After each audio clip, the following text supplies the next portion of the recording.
Well, hi, BookTube. Bill Ruttenberg here at the Ruttenberg Library. Wanted to come to you with another book chat. Here recently, I've been finishing a few books, and I've been wanting to get some book chats done, and just haven't done it. And so today, I've been trying to knock out a bunch of these. I'm trying to make these short and sweet so they don't last too long. But I did want to mention these books to you in case you were interested.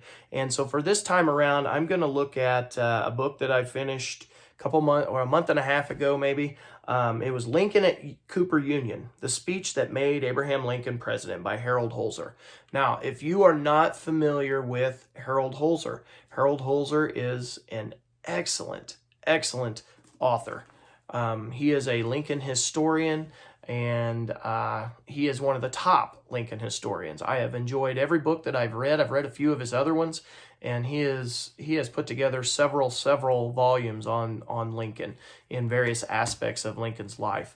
I read his book on the once he got elected, the winter between the election, but when he was elected to when he took office, and the secession winter, basically. I read a book on that, and that was really good by Harold Holzer. One of the best that I've read over that time period. I read one on his family. I've read a bunch of them, and Harold Holzer has never done me wrong. So I would highly recommend this book. This is a Simon & Schuster book out of New York, and it was written in 2004. And this book is 337 pages. It's a really fast read. It's got some good photographs in the middle. The classic Cooper Union photograph. That's the one that really put him on the map. You got some other photos there. Stephen Douglas. You got a telegraph. You got, here's some pictures with, Seward and oh goodness, I'm going blank on his name, Horace Greeley, and there's his son, and so all kinds of good photographs in the middle. This book was really fast-paced, and again, it centers around his Cooper Union speech that was done at the Cooper Institute in New York, and it basically just goes through the history of that. It talks briefly about Lincoln's time in 1858 with the debates and how that kind of got his name out there, because before that he was really just a local hero. He was an Illinois candidate, and he was not a national candidate. And so the debates were published in national papers and got his name out there. And the Cooper Union speech, Harold Holzer's going to argue, is what really makes him a national candidate. It makes him a front runner, according to Holzer. It really catapults him into the 1860 campaign. It puts him as the front runner. Holzer would argue that it really puts him ahead of William Seward, who was known by most to be the 1860 Republican candidate. But of course, Lincoln ends up stealing that from him in the convention hall. And so anyway, this book goes through early on in 1860 when he was trying to get this speech. He was wanting to go to New York. He was actually supposed to do it originally in a church in Brooklyn, and the venue got changed. He didn't even know about that until he got to New York, and then they took him to the Institute and made him just a tad bit grumpy, but it did give him a whole nother audience, and it just goes through the history of that day, what was all going on. It was they had a bad winter storm going on that it came through town. They had a whole bunch of other stuff going on in New York City at the same time he's supposed to give this speech. So some people argue that it was a packed house. Some people argue that hardly anybody was there. It was probably a little bit in between there. And he really probably had a pretty good sized crowd considering how much other stuff there was to do in New York that same night. They had a couple famous plays, another speech was being done. And so Holzer argues he has a pretty good crowd considering all of that. And he argues that this speech catapults him to the front. It really puts his views on slavery and basically, how we need to get rid of slavery. It's the ultimate sin. We need to get rid of it. And Holzer will go through and argue and show how this speech was really the guiding factor for his candidacy. Everybody went back to this speech so they would get to know Lincoln and what his feelings on everything were.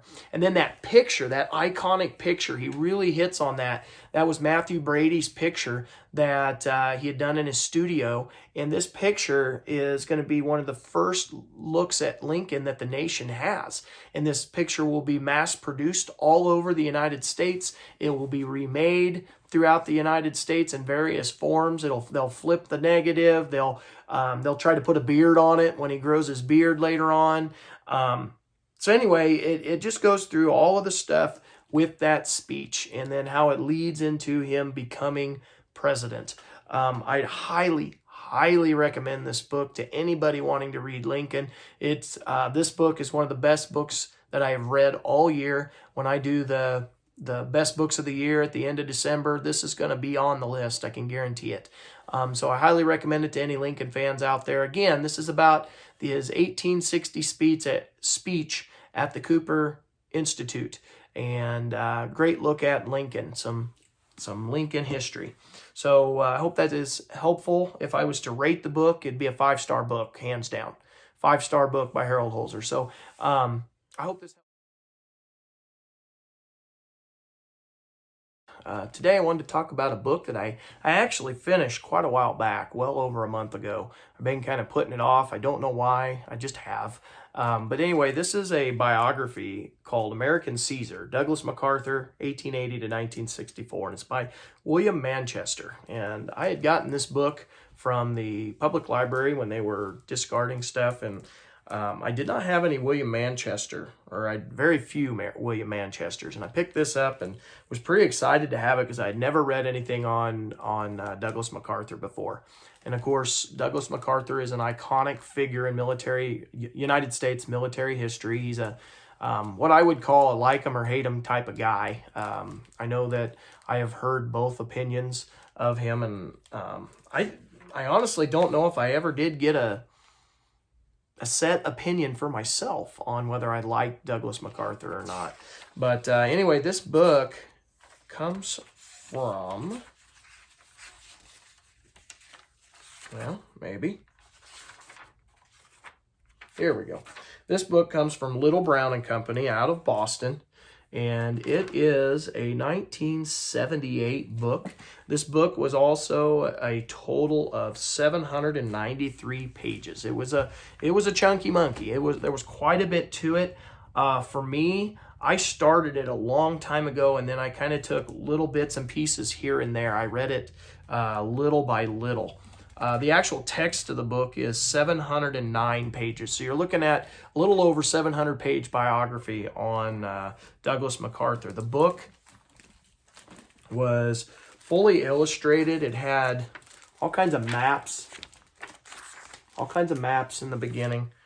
Let me get a few of these maps. That helps you kind of follow the war as you're going. It has several pictures throughout the book from all phases of his life, of Douglas MacArthur's life. And so that was really nice, very helpful, and just kind of showed you MacArthur throughout the years. This was kind of an interesting picture. And but anyway, the book starts out, this biography starts out talking about MacArthur's background, what his parents and grandparents were like. And I believe his grandpa was a judge, was a pretty high up judge, and his dad was in the military, fought in the Civil War, and ended up becoming a pretty big name general. And yeah, just he had a big time military background. He had went to West Point, and his mother was a big driving influence in his life. Somebody had said when I was originally starting to read this book, somebody had left in my comments that they thought he was a mama's boy. And until his mother's death, I totally agreed with that.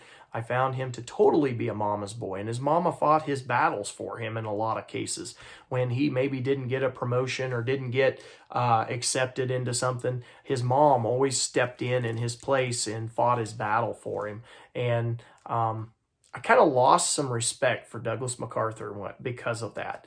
And I know some of that to an extent he can't help, because your mom's going to be your mom. Your mom's always going to jump in. But, there's a time when you got to step up to the plate yourself. But anyway, Douglas MacArthur talks fully about his marriages and his mistresses and everything that he had as he was getting older. And then, of course, his wife at the end.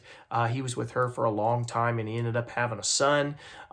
This book takes you through his time in the Philippines, when the people of the Philippines, according to the author and what he shows you, the people of the Philippines really loved MacArthur. They had a lot of respect for him. And then it also takes you into World War I, where he did some stuff in World War I to really raise his clout, so to speak, and he becomes a hero in World War I, gets his name on the map, and so again, like I said, he goes out to the Philippines, does some big things out there. World War II hits, and he's already in the Philippines, so he takes over in the Pacific, and of course he loses in the Philippines until what year was that? Was that 40? Was that 41, 42 when he ends up losing in the Philippines, and then he ends up having to come back and reconquer all the islands, and he comes up with a lot of pretty good winning strategies, and he ends up orchestrating a lot of the initial push towards Japan. And then when World War II ends, Douglas MacArthur is going to be the one who takes over in Japan and basically runs the place until the Korean War starts. And he was kind of a unique character when it came to the Japanese. MacArthur really understood the East Asian people to an extent.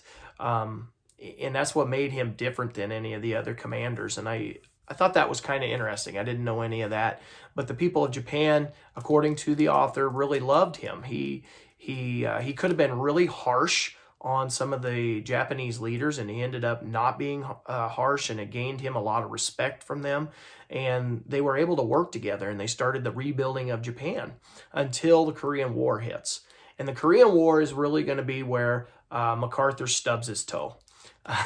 Now, some of the generation of this time period, my dad included, would talk about how MacArthur should have done this and should have done that. They should have let him do this and that. And I disagree with my father on that. And, we got to agree to disagree. But the book goes into a bunch of detail on how Douglas MacArthur was always having troubles with his bosses, the president and other generals he was supposed to be working with. And he had a huge ego. I couldn't believe how big of an ego he had. But yeah, well, maybe I should have expected that. I don't know. But anyway, he had a huge ego, and his ego got him in trouble and ended up getting him fired in the end. And so we go through this whole book looking at his military career, and then how politics got in the way because he became a potential presidential candidate, which never really panned out.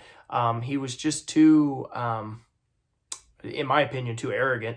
But not everybody was willing to back him. He wasn't the compromise candidate that everybody could kind of get behind.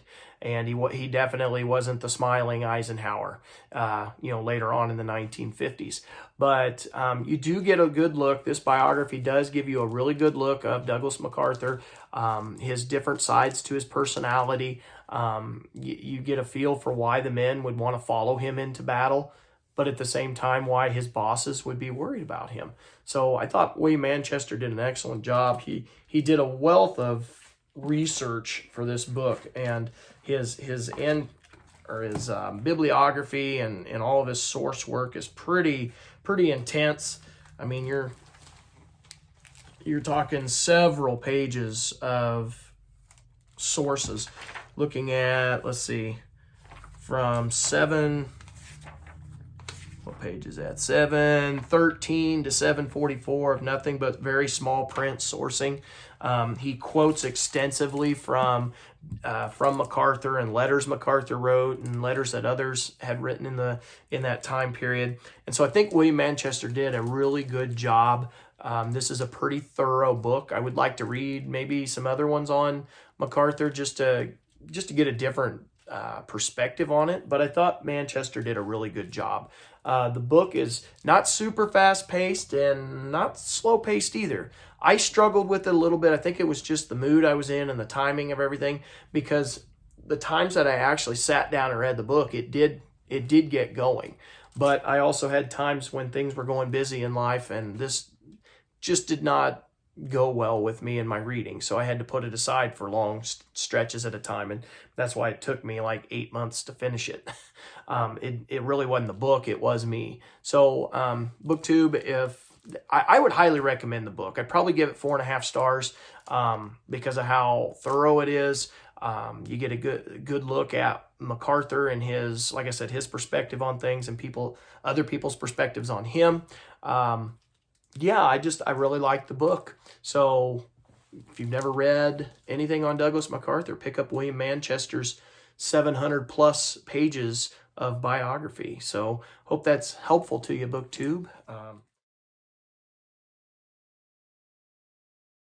I recently read this book. It's called Catherwood by Marley, and it's a really short book. As you can see, it's real thin. I read this in just a couple of nights. Kind of read it right before going to bed. My wife would go up and read to my daughter, and I'd pick this up and read for a little bit. Chapters were fairly short, so you could get through quite a bit in a very short amount of time. This comes from Farrar, Straus, and Giroux out of New York, and it's a 1996 book. And I don't know much about the author, Marley. I looked her up, and just to get an idea, most of her stuff, she's written a lot of short stories, a lot of poetry, and a lot of her stuff deals with, just being in nature is what was the kind of the general gist that I got. This book didn't take me very long. It's about a girl named Catherwood who is an immigrant to the United States. 1676 is about the time period, the beginning of the story, and it goes through 1678. And she has moved to New York, and by the way I understood the book, it was somewhat of an arranged marriage, and the book was a little bit slower paced. I'm not really fond of the style that it was written in. Once I got into it, I could understand it, but it was tough to get into. But what I did like about this book, again, it's about an immigrant who comes to New York, and it does an excellent job in the first 1/3 of the book talking about the plight of women, and just what kind of life you're expected to lead if you're not rich and you're on the lower end of things. And it talks about she ends up getting pregnant, and so it talks about motherhood quite a bit in that first 1/3 of the book, and talks about the dangers of it. And I've been talking with my 8th graders about colonial history, and that was one of the things we've hit in the last week or two, has been the plight of women before medicine really took off, and what was it like to have babies and how dangerous that was. And this book does a really good job of talking about the dangers of motherhood, and just how death was a reality for everyone, and everyone was scared of that. And giving birth to a child was very, very dangerous. And so the first 1/3 of the book, like I said, really covers that. And then for the next 60% of the book, maybe, our main character, Catherwood, she gets lost out in the woods with her daughter Elizabeth, and basically they're wandering around out in the woods of New York, lost, trying to find the main settlement. And I don't know that she was really going the direction that she thought she was going, and she was trying to get back to, I think, Albany. And it just goes through, hunger and being cold out in the woods by yourself, the dangers of that, and then sickness and how easy it would be to get sick, and it deals with death, it deals with loneliness, and it was kind of a somber read. I don't have a whole lot to say about it just because it was so small. I really enjoyed the part, like I said, of talking about the plight of women. that really went with what I'm teaching right now. I found that very interesting. And I also really enjoyed the part of Catherwood wandering out in the New York woods. I think the author does a really good job connecting our main character with nature and everything around her, and just the survival techniques that she had to incorporate in order to survive herself. And of course, the constant worry about her 1-year-old daughter. And I'm not going to spoil the book and tell you, how it ends and everything, but yeah, I'm gonna rate this book probably about a 3. It wasn't terrible, but it wasn't good. Or wasn't great in my opinion. Could have been good if it was maybe a little bit longer, and you could have drawn that story out a little bit longer. And at the very end, like I said, I don't want to ruin it, but it kind of wrapped up real quick, and I think they could have done some more with that story, or with that part of the story. So yeah, BookTube, this is probably about a 3 in my opinion. I don't know that I would recommend it. It's probably going to be on the bottom end of the list of books that I've read on the year. But it was interesting. It had some good points to it if you're interested in survival, interested in motherhood in colonial times. So maybe check it out. I don't know. It's a really quick read, so it's not like it's going to be a huge waste of your time. Just because you'll be in and out of the book in no time. So anyway, BookTube, I hope that maybe helped you, maybe not, I don't know. So this has been a book chat on Catherwood by Marley Humans. Thank you, BookTube, for listening, and until next time, happy reading.